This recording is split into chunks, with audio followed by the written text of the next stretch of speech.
I'm Johnny Millennium, and this is Film Fury. And Victor Lucas is away for the week. He's out of the country doing a few things video game related. So I thought I'd take this opportunity to review Arcadia of My Youth, a film that I have never seen before. It's an anime film from 1982. But just before that, I want to thank our friends at the VFS School of Film. Now, to review this film, I have to take you back to 1985, and it was my birthday, and I went up to the store, and my mom said I could rent any beta tape I want to get. Yes, I am that old. And I saw this tape sitting there called Galaxy Express 999, and I was like, what the hell is this? So I rented it.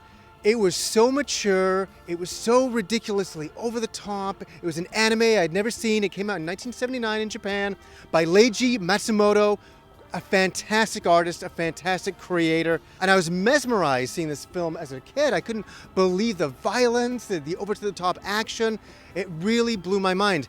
And I was introduced to a certain character in there called Captain Harlock. And this character was just kind of in the background. He was kind of like a Clint Eastwood character in this kind of Western future world, and I was just totally taken back by him. He just screamed cool, and he became my favorite anime character of all time. So that brings us to Arcadia of My Youth, and what this is, it's a prequel to the Captain Harlock that we all know and love.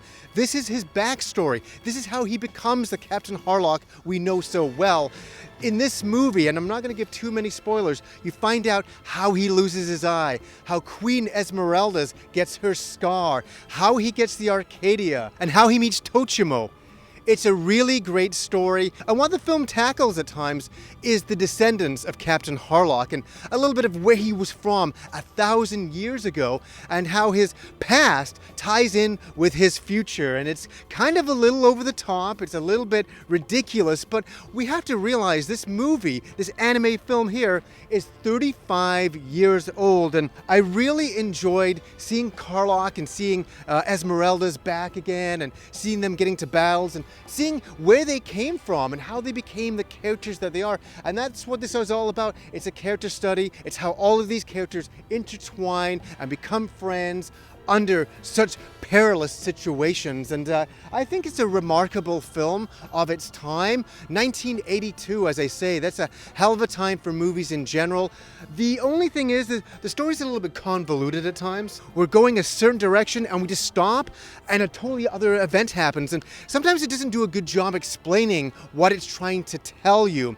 But at the end of the day, it's a very satisfying Captain Harlock prequel film, and that's what this is really all about. And I really appreciate it because when I watched Galaxy Express 999 all those years ago, Harlock just shows up.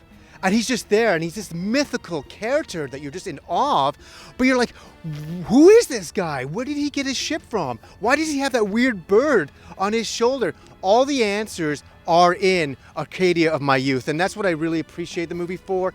It kind of spoils a little bit to me. It's overly explained where he gets every single thing from, but I think it's a very strong film. The animation holds up really, really well, and the music is phenomenal. It's the great orchestrated music from the late 70s, early 80s that you only hear in anime films of that time, and I really appreciate the certain sound of that era. I really like it, and as I say, the animation holds up really, really well. That's one thing I will say. Realistically, it's just about Captain Harlock coming back to Earth and really finding himself and finding his crew and finding his next way in life of who he's going to be for the rest of his life. And I really enjoyed the film. I thought it had a couple of stumbling moments, but overall a very enjoyable Captain Harlock movie. And I think if you like 80s anime and you want to see where Captain Harlock originated from, Arcadia of My Youth is for you. I really enjoyed this film, and I'm going to give it an 8 out of 10. So if you want to make incredible movies like Captain Harlock or make your own, you can learn how to do so at the VFS School of Film in its one-year program. You can go to vfs.edu to learn more.